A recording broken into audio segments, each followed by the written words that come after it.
Assalamualaikum warahmatullahi wabarakatuh. Bersama saya hari ini Nizarul Azman bin Muhammad ataupun lebih dikenali sebagai Malbah. Mitos pasal madu ni terlalu banyak. Okey, yang pertama, mitos madu asli semut tidak datang mengerumuninya. Ini jawapan saya. Berdasarkan pengalaman saya dalam bidang pemburuan madu lebah apis dorsata yang lebih dikenali sebagai lebah tuala, lebah siala, lebah sawa, lebah lalau, lebah jabuk di kalangan masyarakat di Malaysia dan juga di Indonesia. Okey, kebanyakan madu yang pernah saya peroleh ini, khususnya di hutan-hutan Pahang, di hutan Gerik, Kota Tinggi Johor, Sepang, Tembilahan, Siap, Jambi, Palembang, Indonesia. Saya berani katakan 99% madu yang pernah saya perolehi semut akan datang mengerumuninya.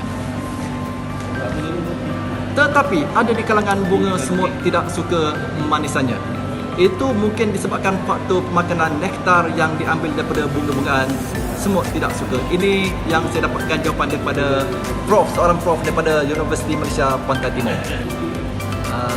Berkenaan mitos madu asli kuning telur ayam kampung boleh jadi masak apabila diisi madu dan dikacau. Okey, kebiasaannya yang mengatakan 2 ataupun 3 sudu madu. Kuning telur akan jadi masak ataupun jadi macam jam. Okey, ini berdasarkan pengalaman saya di dalam bidang ini lebih kurang 30 tahun dan pengalaman yang terjadi pada saya lebih kurang 15 tahun yang lepas. Di mana sewaktu itu saya menurunkan madu lebah apis dorsata ini yang dikenali sebagai lebah tuala sewaktu malam. Dan sebelah paginya saya memproses madu dengan membelah dan ditoskan madunya. Kemudian saya test dengan sebiji kuning telur ayam kampung. Yang pertama, kuning telur tu boleh dikatakan masih elok lagi lah. Sebab apa, setelah dipecah dan ambil kuning telurnya dan diisi dalam mangkuk, kuning telur itu masih bulat, menandakan dia masih elok.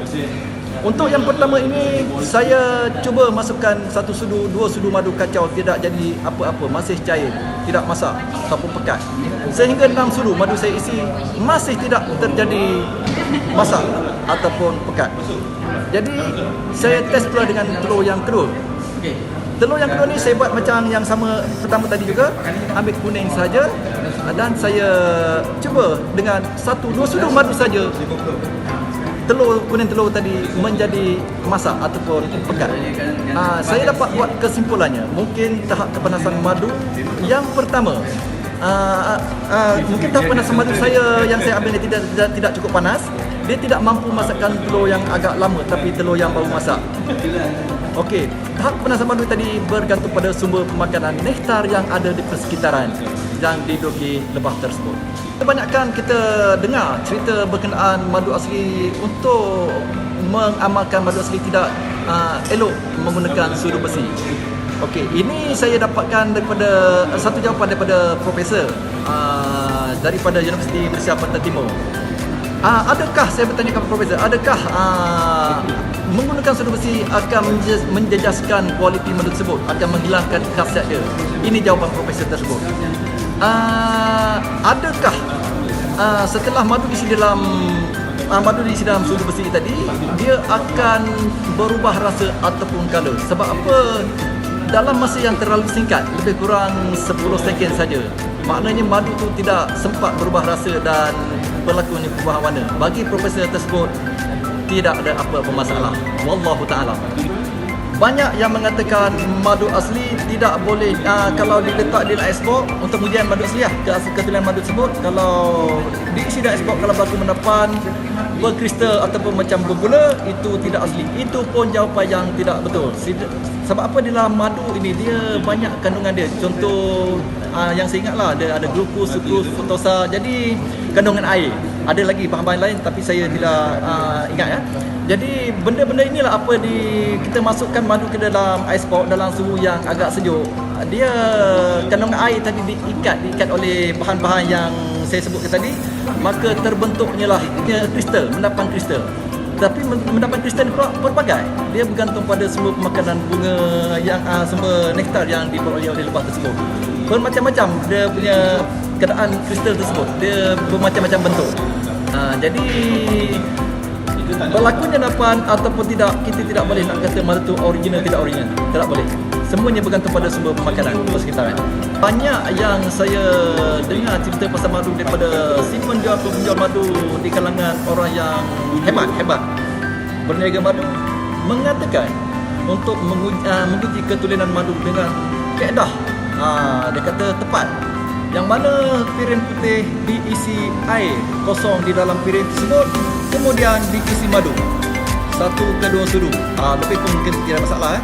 Kemudian dilengguk-lenggukkan akan berbentuk hexagon ataupun bentuk sarang lebah.